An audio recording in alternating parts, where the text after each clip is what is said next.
Hello there everybody, thanks for tuning in to another video here on Armor of God. This is going to be a slightly longer video, so I'd like to thank all of you in advance for taking the time out of your busy day to watch this video. I will be sharing some of the highlight-worthy sayings of exorcists that I hope will be helpful to you in your own spiritual warfare.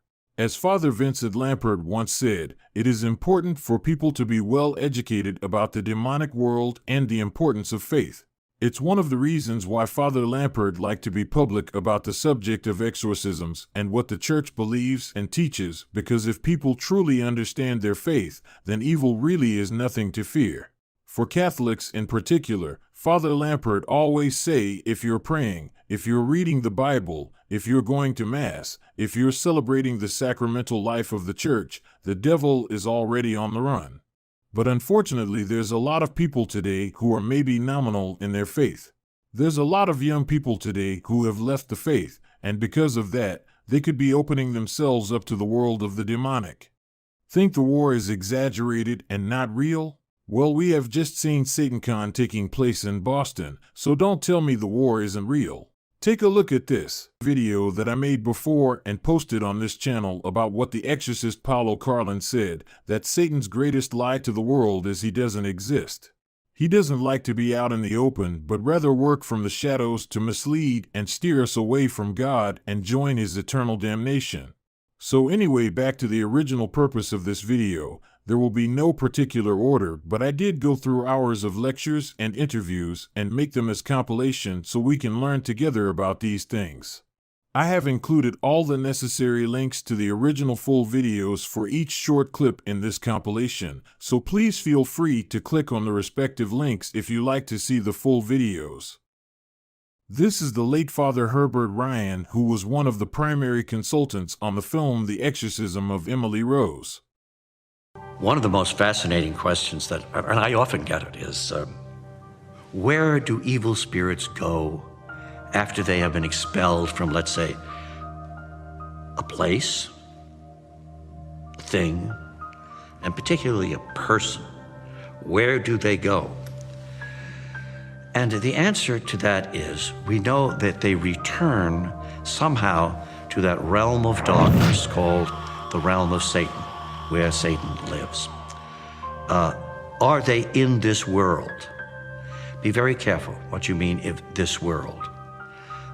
Do you mean the material world of our present cosmos, etc.? Or do you mean something else by that, such as the world of spirit that is apart from the material cosmos that is expanding at such an enormous rate of speed and hundreds of thousands of miles, light years per second?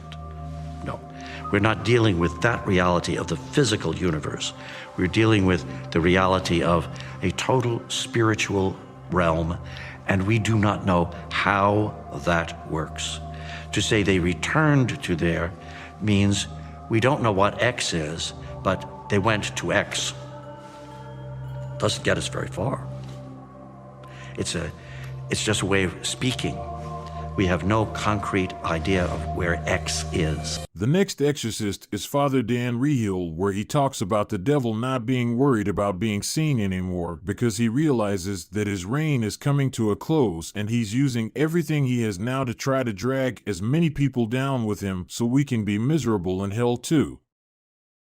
A Christian, any Christian, and you follow the scriptures, we know there was a war in heaven, and Lucifer, the most brilliant and the most beautiful of the angels, rebelled because of the plan for the Son, the Word, to become flesh. And he was horrified that God would lower himself to our nature. And so he said, I will not serve. And he was cast out with his minions, and they became the fallen angels, the demons, and they were cast down to earth. And so this is not mythical. This is fact. The devil is a real person, a person in the sense of having a will and an intellect. He's a spirit, but he's a person. And what you said is true, that he used to be very hidden and he used to be very subtle. And it should worry people that he's suddenly not worried about being seen.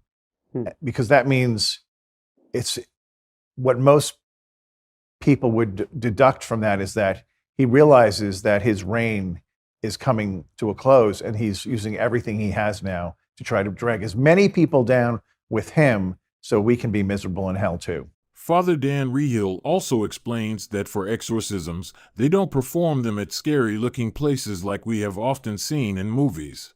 In fact, Father Vincent Lampert also spoke about this particular subject before as well. Father Lampert said that we shouldn't allow the demons to choose the place where the exorcisms will be performed. And exorcisms are usually performed during the day and at a church. And Father Rehill also shares his exorcism experience about a possessed nun who ran up a 20-foot wall like a squirrel. So contrary to popular opinion in the movies we see about exorcisms, we never go alone at midnight during a thunderstorm to a strange person's house in the woods to do an exorcism. So I have a team. I always have other people with me. Often it's another priest. So we're all seeing the same thing, you know. They can speak languages that they've never known. They know things about you or other people in the room that they couldn't know. So these are the hallmarks of how we would determine, is this really a demon? Supernatural knowledge of things they could not know, languages they have not learned that they can speak fluently, and superhuman strength. I remember there was a little nun, about 100 pounds, 5 foot. I won't mention the order. And when she was going through a deliverance, it took 6 large men my size to hold her down. And that's what I mean. It's not possible that that little girl could have that strength. So we look at these things as kind of the hallmarks of this is not normal. This is a supernatural thing. I've seen that same nun run up a 20-foot wall like a squirrel. And 2,000 people at a conference saw it too. So there's the proof that that's not right. Can we all agree that's not normal? In an earlier audio clip, Father Dan Rehill spoke about the devil and his fall from heaven. But personally, I also love to hear Father Chad Ripperger talk about the fallen angels as well and in more details based on the writings of St. Thomas. Demons are fallen angels. That is, when they were originally created, they were created in a state of innocence. They were holy. They actually had sanctifying grace. St. Thomas even says that they infused virtues of faith, hope, and charity, which was necessary in relationship to being able to have knowledge of the Blessed Trinity and the Incarnation. And so St. Thomas says there's 3 instances. He says the first instance, they're created into this perfect act of knowing. Then they make a choice. And then that's the second instance. And then that choice is either to follow what God has asked of them or not. They're assigned task, which is their nature. And if not, then they reject him. And then St. Thomas says in the third instance, they're immediately damned or they're immediately rewarded with the beatific vision. So it's a sequence of things that happens very rapidly. But basically, the demons are the ones who refuse their assigned task, that is, they're fallen angels. And Father Chad Ripperger also shared during one of his lectures about how a 10-year-old boy who can see his guardian angels. I did make a video about Padre Pio and his interaction with guardian angels in another video before, and from what I gather going through the readings about Padre Pio and his guardian angel as well as listening to what Father Chad Ripper when he speaks about our guardian angels just shows how much God loves us that he assigned a guardian angel to each and every one of us. There's a young boy who I'm aware of who's 10 years old and he can see angels. He can see them. And his description is flawless, and it lines out with what we know, how the descriptions that saints and stuff have given of them. But anyway, your guardian angel, they say, looks just like you. And the reason being is because his assigned task was to protect you. Now think about that. God created an angel whose nature was about you. And that means that when he decided to accept his assigned task, his first act, his first choice was to love you, to be willing to protect you. Obviously, he's doing it under the aspect of serving God's will, but that's it. So that's why they say they actually look like them. They say, whereas all the people that have seen the guardian angels of people's priesthood, they say they're huge, large. The following audio clip is rather interesting, as the exorcist Father Carlos Martins shared his experience of an exorcism where the demon said his name is Zeus. But whether or not the demon really speaks the truth, it doesn't really matter to Father Martins, because it would be dangerous to start believing given information that is unnecessary from the Prince of Lies. So I had, for half of the week, I performed exorcisms. And one of the demons, his name was Zeus. So was it the Zeus of Greek mythology? I don't know. If I were to ask the demon that, he might say yes. But that kind of question, the demon doesn't have to answer that. And any answer he gives, I can't rely on it to be an honest answer. The only honesty I can compel, or any exorcist can compel out of a demon, relates to the circumstances of this particular case, of this victim that you're inhabiting. I can compel an honesty with regard to what is going to get him out. But insofar as his own biography and his own history, he can give any answer he wants, and I can't compel an honesty there because it doesn't relate to the pastoral situation at hand. It doesn't relate to exorcism. We're entering into a different realm. So I never ask questions like that. It would be dangerous to start believing information that is unnecessary and gratuitous from the Prince of Lies.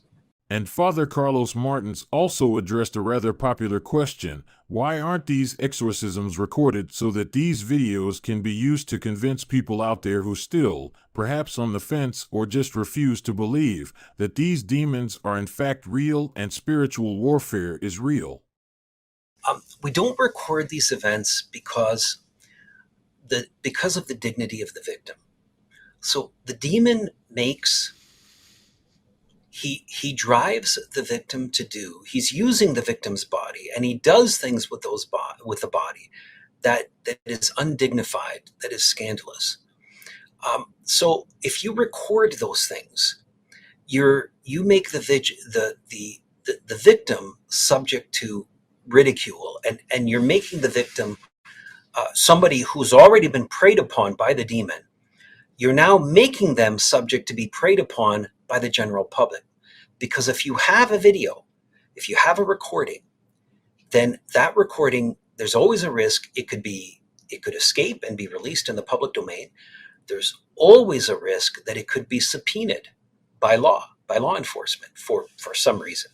And so if you have a recording, now it's outside the church's power as to who's going to see that. So the church never authorizes and permits a recording of an exorcism. And, in the state of possession, the demon comes in and out of possession. He rescinds back into a kind of, let's call it a dormant state, such that the person's personality is able to come out again. The person is not conscious during an exorcism, and that because that's what possession is. When a person is possessed, their consciousness has been shoved aside by the demon, and now he's in the driver's seat. So when somebody is in a state of possession, that victim, when he or she comes to, is not aware of what just happened. And that state of possession may have been for a few minutes, it may have been for hours, it may have been for days. And so that entire time is blocked out. Their consciousness was suppressed, and reality was not available to them. But the demon could at any point leave, and the individual finds himself doing something abhorrent, like eating human feces out of a toilet. And so you have to understand that the state of possession is a state of torture to the victim. And just like we wouldn't broadcast videos of people being tortured, being physically tortured, we don't want to do that when they're being spiritually tortured either. Now that we're finally almost at the end of the video, I am placing what Father Vincent Lampert said here for the last one on purpose. All the manifestations of the devil, such as eyes rose in the back of the head, the foaming at the mouth, growling, snarling, uncontrollable laughter, hysteria, really bad stench, odors that come about bodily contortions. When a demon manifests in a person's body, the body falls to the floor and begins to slither like a snake. But what we have to remember is all of these things really are tricks of the devil, who's like a child having a temper tantrum, who's saying, look at me, look at me, look at me. But whenever the church is praying the rite of exorcism, what the church is saying, look at God, look at God, look at God. And the devil's manifestations really are nothing more than look at me, look at me, look at me. People often will ask me, well, why would the devil manifest? Because once it manifests, then the battle against it begins. Why wouldn't the devil just remain hidden? And the answer is because the devil can't.